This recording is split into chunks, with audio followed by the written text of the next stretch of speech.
What's up, y'all? Are y'all ready for this? This is Rob G, and I'm here with the lovely and talented J-Dub, and this is the Rob G and J-Dub Radio Show. How you doing there, J-Dub?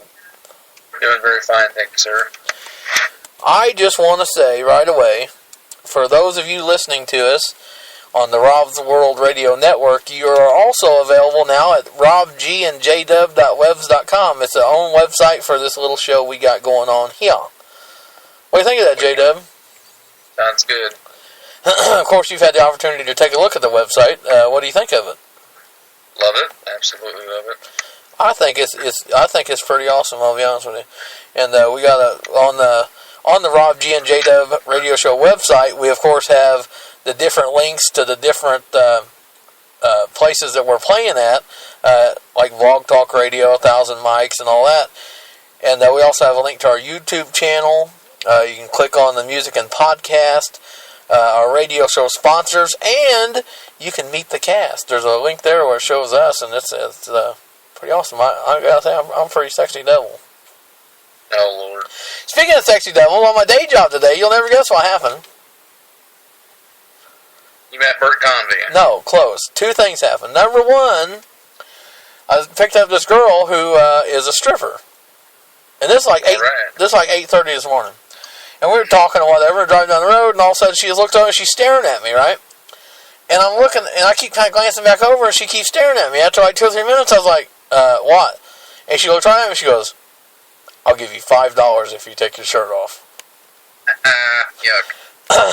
What do you mean, yuck? Well, 8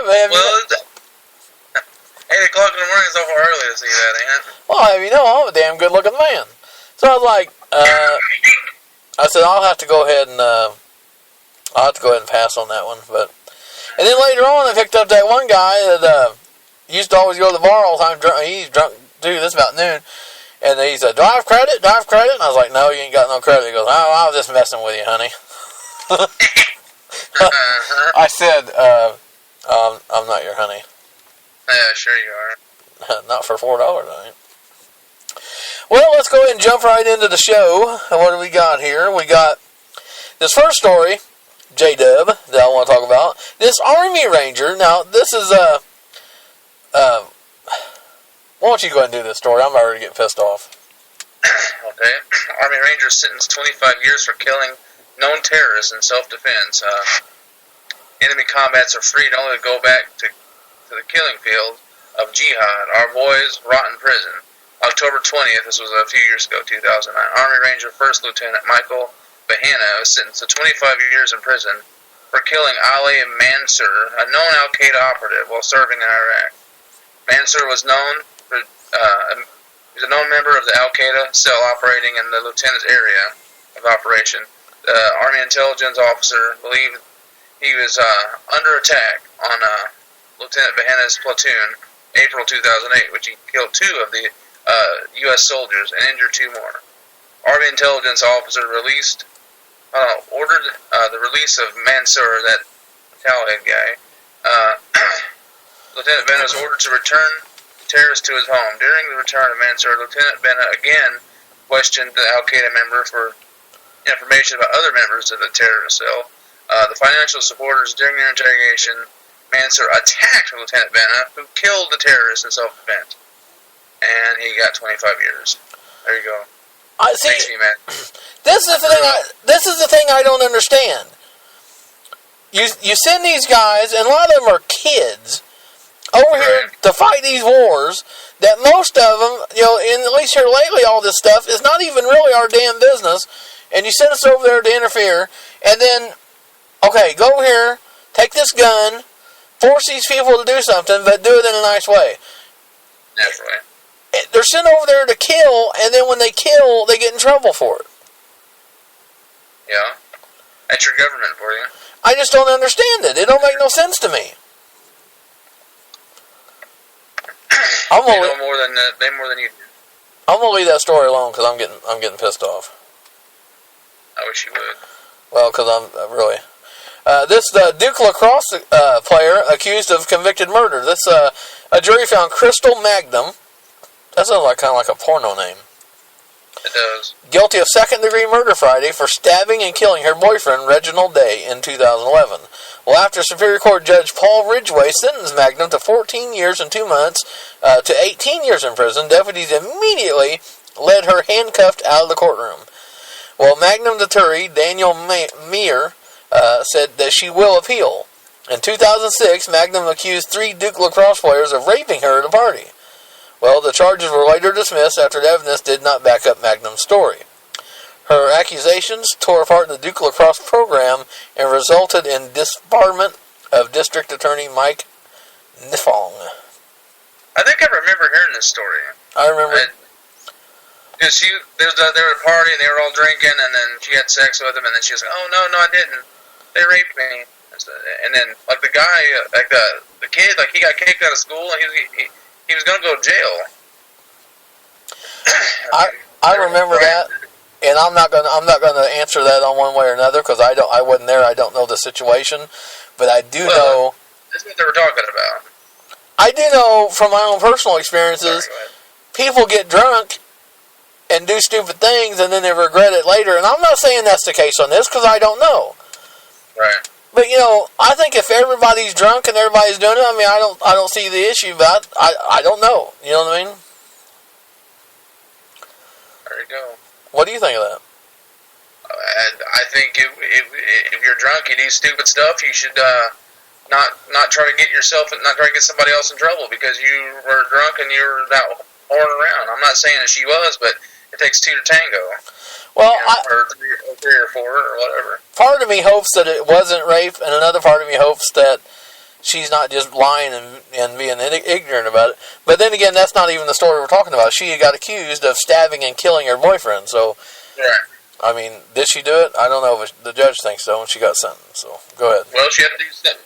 She had to do something wrong because he had to do something wrong, or she was just a nut because most people are going stabbing each other. Yeah, but should she get sentenced or not? Look at that dickhead down here in Carbondale. He killed his ex-girlfriend, and he's still working for the damn police department. That's what happens when you know people. She must not know anybody. All right, go down. She's a black girl in this picture. I'm surprised she don't call Jesse Jackson. Or Jesse Jackson or somebody down there. Hey, can we get Al Sharpton on the phone, somebody? Call him up, please. Call him. Go ahead, you can do the next story. Go ahead there, bud. Merrill Lynch intern died from working long hours. Who here among us has not worked too many hours? London, this happened straight out of Big Ben over there. A British coroner says the young intern who worked for Bank of America, Merrill Lynch, died from an epileptic seizure that he may have had triggered by fatigue. The body of a 21-year-old Moritz Ed Earhart found in the shower of his London flat in August. The case sparked a widespread speculation that notorious long worked hours and competitive environment to the top investment banks were blamed to his death. Coroner Mary Hassel said Friday that Earhart died from an epileptic seizure despite taking regular medication. She told an inquest one possibility that because Moritz had been working so hard that his fatigue was triggered for the seizure that killed him. So, the moral of the story is too much hard work will kill you. You know, they always say hard work never killed nobody. Well, that's an outright lie. No, because they never met this guy because he got killed. He died. Well, and I've heard of that. I mean, just the exhaustion can get you. You can't be awake for that long period of time and not something bad happen. Yeah, your body starts acting funny after a while. My body acts funny now. Wanted an epileptic seizure. Yeah, I'm just kidding with you, honey. Hey, what? Just to let you know, also, this episode of the Rob G and J, I keep wanting to say Rob's World Radio Show. This episode of the Rob G and J Dub Radio Show is brought to you by A Sexier Me. A Sexier Me is brought to you by Just a Little Naughty. Now, Just a Little Naughty caters to the improvement of a person's sense of romance and pleasures by enriching their lives with nearly 25,000 exotic products and accessories. You can go to asexierme.com for more details. asexierme.com.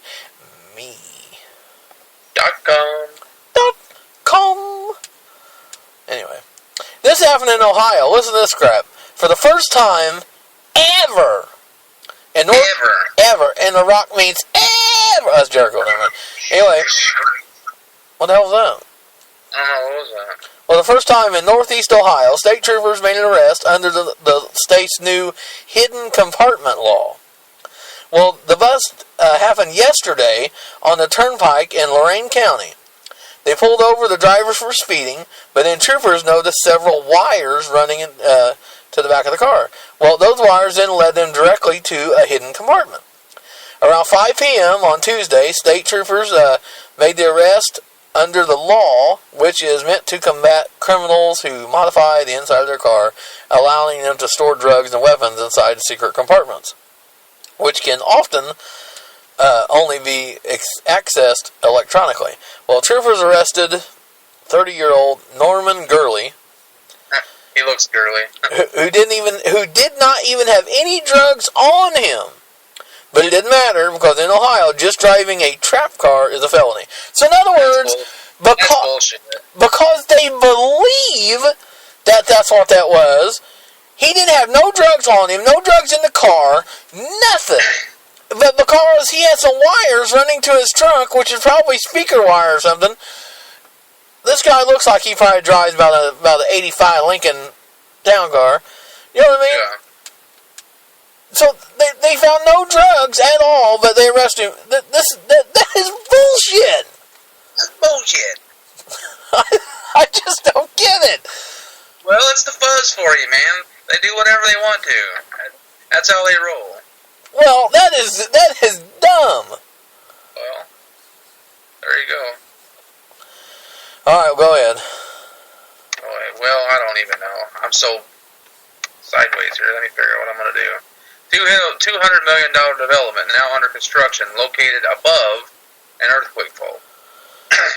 Los Angeles officials missed signs, and a geological report that suggests a $200 million residential commercial development is now under construction in Hollywood, might be located above a earthquake fault. It says fault, according to city records and interviews.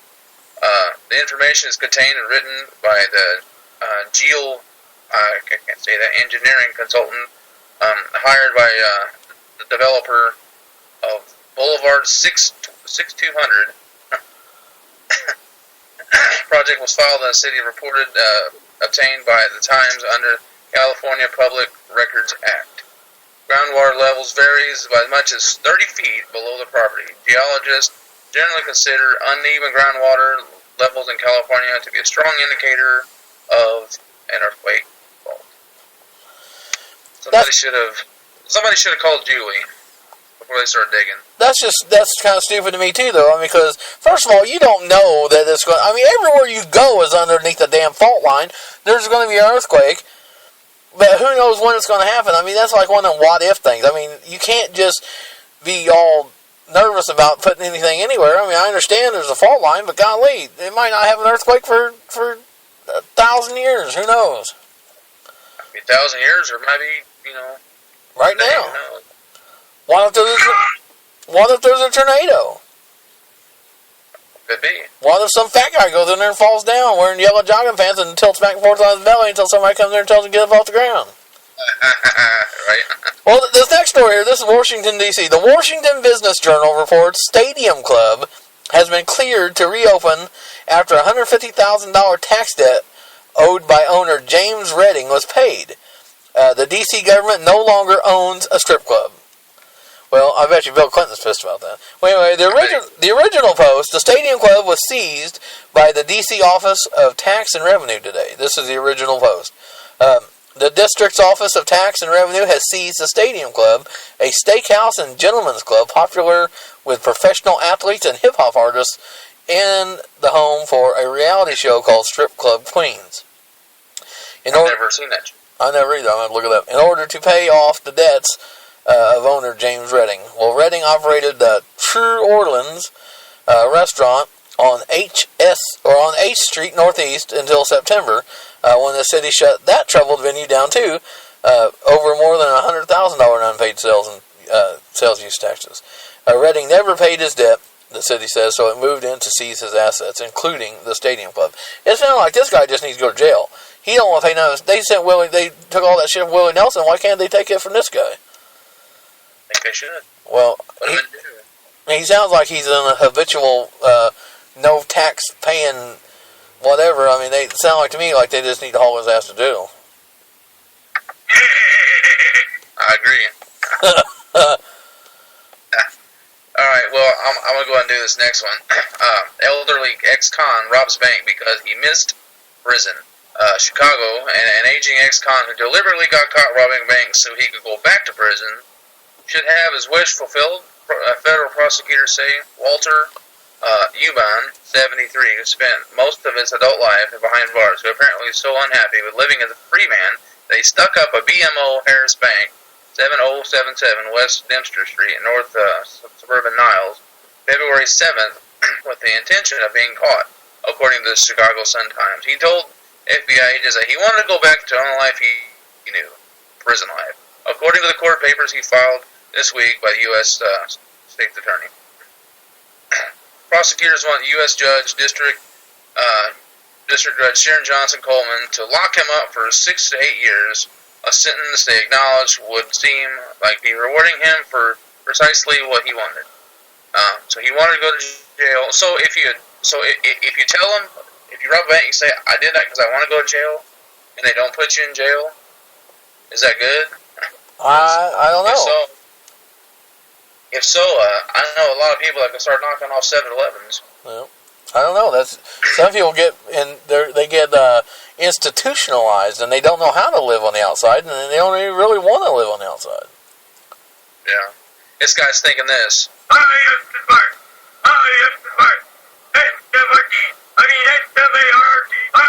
Oh my God.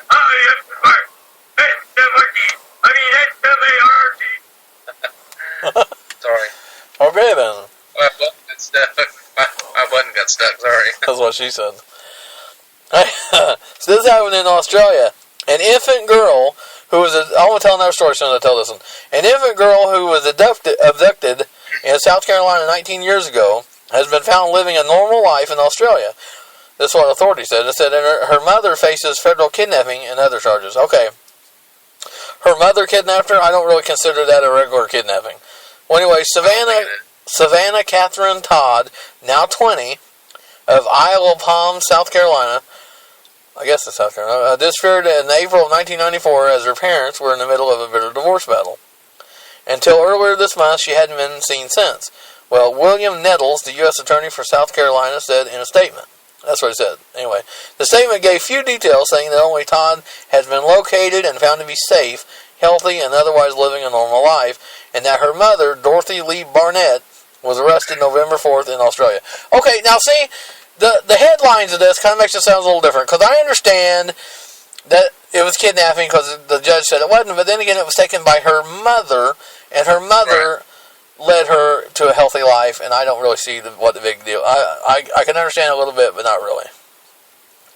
Well, maybe if the father had sole custody, or maybe even joint custody, but if she just says, I think I'm going to go move to Australia and take her kid, I don't see how that is kidnapping. If you just take your child and go, she's yours. What was that? I think the Law and Order deal. We're going to have somebody jump out here in a minute. Now, the story I was going to tell after this happened, I saw this on the TV. These three people, or these I think it was 3 girls or 2 or whatever, had been missing for 30 years. Kind of found out they've been kidnapped and been held for 30 years. Well, 3 people got arrested over it, right? Yeah. One of them, and they're supposed to be going to jail. One of them was 74 years old. One of them was 65, probably, something like that. And the other one was 30. And my point I'm trying to argue is, why is the 30-year-old going to jail? Because if them girls have been missing for 30 years, the 30-year-old abductor, how the hell, because they was just born when they got kidnapped, so how the hell could they be in trouble? I know, right? What the fuck? Well, I don't know. It don't make no sense to me at all, to be honest with you. Dude, we're just going to kidnap that little, you're going to be 8 months old and kidnap somebody, Well, You know, I want to do this next story because it pisses me off just looking at it with these little punk-ass kids right here in the front. These two teenagers accused of beating 88-year-old World War II veteran Delbert Belton to death with flashlights are now in protective custody. Don't that piss you off? Yeah, pissed. After the white supremacist prison gang allegedly put a $10,000 bounty on their heads. Well, you know what? Normally I don't like white supremacists. I don't like anybody who hates other people for no freaking reason. And who the hell says they're better than everybody else? Well, but for them to do that, you know, I'm sorry, let's give them a thumbs up to the white supremacists, and you'll never ever hear me say that ever again. Well, Keenan Adams Kennard and Demetrius Glenn, both of Spokane, Washington, allegedly murdered Belton in a parking lot earlier this year during a robbery attempt. Both teens deny they committed the murder, of course, and have trial set for March 17th. However, the two accused murderers had to be placed in protective custody rather than a juvenile detention center after the Aryan Brotherhood reportedly put up the award for anyone willing to kill the two 16-year-olds as they await trial. Well, Spokane Police Sergeant Tom Hill reportedly told the Spokane County Superior Court that he received information about the bounty and officials moved to protect the teenagers. You know what? Them teenagers can kiss my ass. I understand. First of all, here's where it's all wrong. We don't know the whole story. Why did they put a bounty on their head? Second of all, why did those two black guys jump an 88-year-old World War II veteran? If they had any trouble with the Aryan Brotherhood putting them, why didn't they find one of those guys, and why didn't they try to beat them up with a flashlight? You know, it's easy to beat up a 88-year-old guy. Well, what I'm reading here is the fact, I don't know why the Aryan Brotherhood, the white supremacists, I don't know why they did that. I don't know what connection they had, or maybe they just heard about it and were pissed. I don't know. But regardless, these two punks beat to death an 88-year-old, and not even the fact that he's a World War II veteran, he's an 88-year-old guy. They beat him to death with flashlights. And now, they think they're so bad that they go over here and beat up this 88-year-old guy and kill him. They murder him. Murder. And now these little punk bitches, pardon my language, oh, we're in protective custody. We don't want the big bad white people to kill us. And I'm not trying to be racist or nothing. And the color of their skin, they could have been white kids. It wouldn't make me no difference. The fact that these little punk, you know what? That just, I think if they're guilty, take them out here and just knock them in the head with a flashlight and be done with them. Yeah. Well, J-Dub, we are almost out of time. This time has went by really fast, and I don't know what happened here, but we're getting pretty close to time. So I want to go ahead and tell you again, and this is what I want for Christmas, if you would. The Rob G and J-Dub radio show is brought to you by A Sexier Me, and A Sexier Me is brought to you by Just a Little Naughty. Just a Little Naughty caters to the improvement of a person's sense of romance and pleasures by enriching their lives with nearly 25,000 exotic products and accessories. You can go to asexierme.com for more details, and you can buy me something while you're there. My name is Rob G, and you can just let me know what you want me to buy me, and I'd like to have something. And it's also brought to you by Mount Vernon Watch, keeping the residents of Mount Vernon, Illinois abreast of the goings-on and any and all important and interesting activities around the Mount Vernon, Illinois area. Go to facebook.com/Mount Vernon Watch and like it and love it and all that other good stuff. Exactly. Well, like I said, that is the end of the show. And this is Saturday, and we'll see you again next Saturday. Is that fine with you, J-Dub? You do anything? Can we get together next Saturday? I think we can. All right, buddy. Well, I'm going to get ready, and then we're going to play the closing. I can't even talk. And we'll see you later. All right, buddy? Yeah, see you later.